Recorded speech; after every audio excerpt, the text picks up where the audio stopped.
ओम शांति। प्रातः मुरली ओम शांति बाप दादा 28/2/2025 के परमात्मा मधुर मावाक।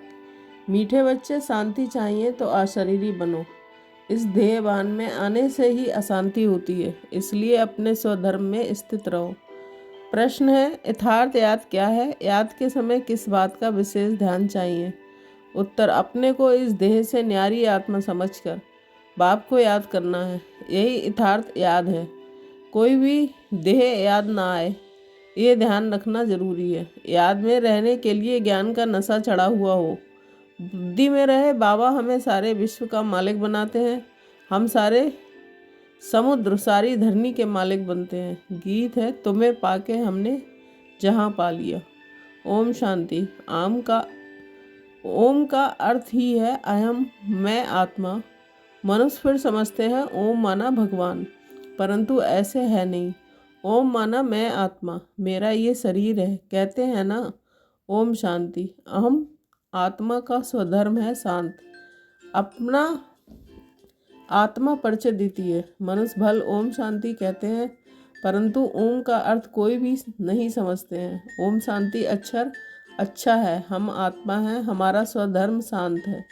हम आत्मा शांति धाम की रहने वाली हैं। कितना सिंपल अर्थ है, लंबा चौड़ा कोई गपोड़ा नहीं है। इस समय के मनुष्य मात्र तो ये भी नहीं जानते हैं कि अभी नई दुनिया है व पुरानी दुनिया है। नई दुनिया फिर पुरानी कब होती है, पुरानी से फिर नई दुनिया कब होती है, ये कोई भी नहीं जानते हैं। कोई से भी पूछा जाए कि दुनिया नई कब होती है और फिर पुरानी कैसे होती है, तो कोई भी बता नहीं सकेंगे। अभी तो कलयुग पुरानी दुनिया है, नई दुनिया सतयुग को कहा जाता है। अच्छा, नई को फिर पुराना होने में कितने वर्ष लगते हैं, ये भी कोई नहीं जानते हैं। मनुष्य होकर ये नहीं जानते, इसलिए उनको कहा जाता है जानवर से भी बदतर। जानवर तो अपने को कुछ कहते नहीं हैं। मनुष्य कहते हैं हम पतित हैं, पतित पावन आओ, परंतु उनको जानते बिल्कुल ही नहीं है। पावन अक्षर कितना अच्छा है। पावन दुनिया स्वर्ग नई दुनिया ही होगी। चित्र भी देवताओं के हैं, परंतु कोई भी समझते नहीं है। ये लक्ष्मी नारायण नई पावन दुनिया के मालिक हैं। ये सब बातें बेहद का बाप ही बैठ बच्चों को समझाते हैं। नई दुनिया स्वर्ग को कहा जाता है। देवताओं को कहेंगे स्वर्गवासी। अभी तो है पुरानी दुनिया नर्क। यहाँ मनुष्य है नरकवासी। कोई मरता है तो भी कहते हैं स्वर्गवासी हुआ, तो गोवा यहाँ नरकवासी है ना। हिसाब से कह भी देंगे कि बरोबर ये नरक ठहरा, परंतु बोलो तो तुम नरकवासी हो तो बिगड़ पड़ेंगे। बाप समझाते हैं देखने में तो भल मनुष्य है, परंतु सूरत मनुष्य की है, परंतु सीरत बंदर जैसी है। ये भी गाया हुआ है ना। खुद भी मंदिरों में जाकर देवताओं के आगे गाते हैं आप सर्वगुण संपन्न। अपने लिए क्या कहेंगे, हम पापी नीच हैं, परंतु सीधा कहो कि तुम भिखारी हो तो बिगड़ पड़ेंगे। इसलिए बाप सिर्फ बच्चों से ही बात करते हैं, समझाते हैं। बाहर वालों से बात नहीं करते, क्योंकि कलयुगी मनुष्य नरकवासी। अभी तुम हो संगम युगवासी, तुम पवित्र बन रहे हो। जानते हो हम ब्राह्मणों को सिर्फ बाबा पढ़ाते हैं। वह पतित पावन है। हम सभी आत्माओं को ले जाने के लिए बाप आए हैं। कितनी सिंपल बातें हैं। बाप कहते हैं बच्चे, तुम आत्माएं शांति धाम से आती हो पाठ बजाने। इस दुखधाम में सभी दुखी हैं, इसलिए कहते हैं मन को शांति कैसे हो। ऐसे नहीं कहते कि आत्मा को शांति कैसे हो। अरे तुम कहते हो ना ओम शांति, मेरा स्वधर्म है शांति, फिर शांति मांगते क्यों हो? अपने को आत्मा भूल दे अभिमान में आ जाते हो। आत्माएं तो शांति धाम की रहने वाली हैं, या फिर शांति कहाँ से मिलेगी? अशरीरी होने से ही शांति होगी। शरीर के साथ आत्मा है तो उनको बोलना चलना तो जरूर पड़ता है। हम अपना शांति धाम से यहाँ पाठ बजाने आई हैं। ये भी कोई नहीं समझते हैं कि रावण ही हमारा दुश्मन है। कब से ये रावण दुश्मन बना है ये भी कोई नहीं जानते हैं। बड़े बड़े विद्वान पंडित आदि एक भी नहीं जानते कि रावण है कौन, जिसका हम एफिजी बनाकर जलाते हैं, जन्म जन्मांतर जलाते आए हैं। कुछ भी पता नहीं है। कोई से भी पूछो रावण कौन है, कह देंगे ये सब तो कल्पना है। जानते ही नहीं तो क्या रेस्पॉन्ड देंगे। शास्त्रों में भी है ना कि हे राम जी संसार बना ही नहीं है, ये सब कल्पना है। ऐसे बहुत कहते हैं। अब कल्पना का अर्थ क्या है? कहते हैं ये संकल्पों की दुनिया है, जो जैसा संकल्प करता है वह हो जाता है। अर्थ नहीं समझते हैं। बाप बच्चों को बैठ समझाते हैं, कोई तो अच्छी रीति समझ जाते हैं, कोई समझते ही नहीं है। जो अच्छी रीति समझते हैं उनको संज्ञ कहेंगे, और जो नहीं समझते हैं वे लगे अर्थात सौतेले हुए। अब सौतेले बारिश थोड़े ही बनेंगे। बाबा के पास मातेले भी हैं तो सौतेले भी हैं। मातेले बच्चे तो बाप की श्रीमत पर पूरा चलते हैं, सौतेले नहीं चलेंगे। बाप कह देते हैं कि ये मेरी मत पर नहीं चलते हैं, रावण की मत पर है। राम और रावण दो अक्षर हैं, राम राज और रावण राज। अभी है संगम। बाप समझाते हैं कि ये सब ब्रह्मा कुमार कुमारियां हैं, सिर्फ बाबा से बरसा ले रहे हैं।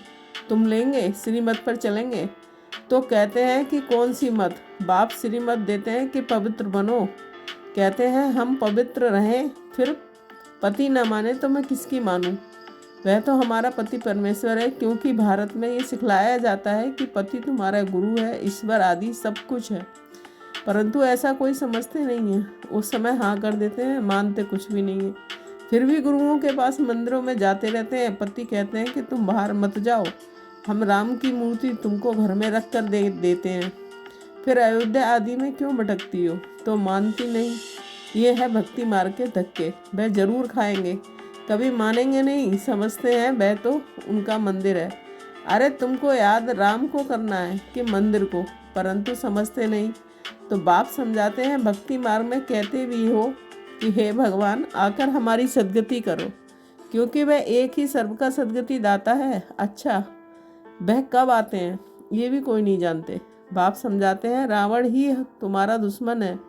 रावण का तो बंडर है जो जलाते ही आते हैं लेकिन मरता ही नहीं है। रावण क्या चीज़ है ये कोई भी नहीं जानते। अभी तुम बच्चे जानते हो कि हमको बेहद के बाप से बरसा मिलता है। शिव जयंती भी मनाते हैं, परंतु शिव को कोई भी जानते ही नहीं है।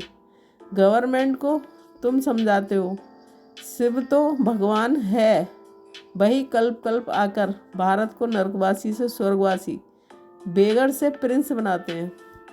पतित को पावन बनाते हैं, वही सर्व के सद्गति दाता है। इस समय सभी मनुष्य मात्र यहाँ हैं, क्राइस्ट की आत्मा भी कोई ना कोई जन्म में यहाँ है, वापिस कोई भी जा नहीं सकते।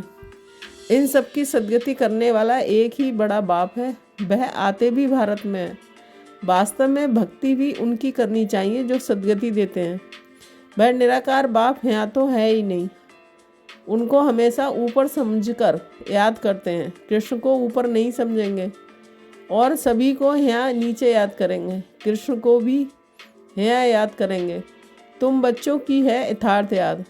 तुम अपने को इस देह से न्यारा आत्मा समझकर बाप को याद करते हो। बाप कहते हैं तुमको कोई भी देह याद नहीं आनी चाहिए, ये ध्यान जरूरी है।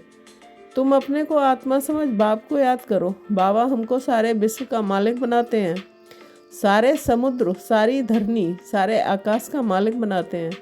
अभी तो कितने टुकड़े टुकड़े हैं, एक दो की हद में आने नहीं देते हैं।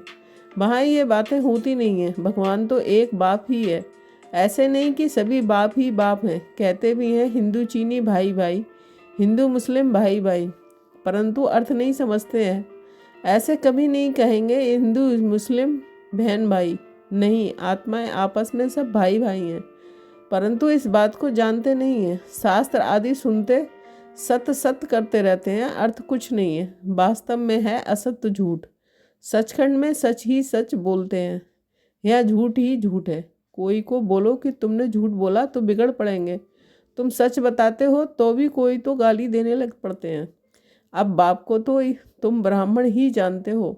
तुम बच्चे अभी देवी गुण धारण करते हो। तुम जानते हो अभी 5 तत्व भी तमो प्रधान है।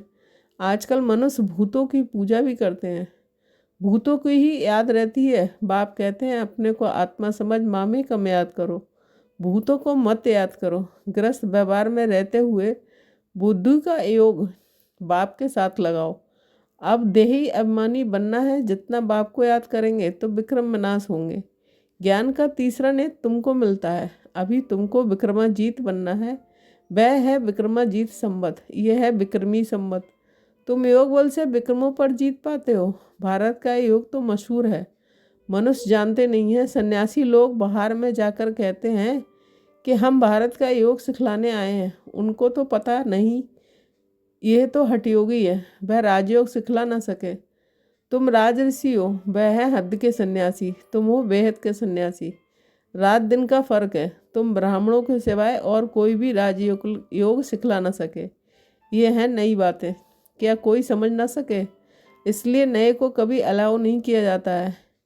ये इंद्र सभा है ना, इस समय है सब पत्थर बुद्धि। सतयुग में तुम बनते हो पारस बुद्धि। अभी है संगम। पत्थर से पारस सिवाय बाप के कोई बना ना सके। तुम यहाँ आए हो पारस बुद्धि बनने के लिए। बरोबर भारत सोने की चिड़िया था ना। ये लक्ष्मी नारायण विश्व के मालिक थे ना। ये कभी राज्य करते थे, ये भी किसको पता थोड़ा ही है। आज से 5000 वर्ष पहले इन्हों का राज्य था। फिर ये कहाँ गए तुम बता सकते हो?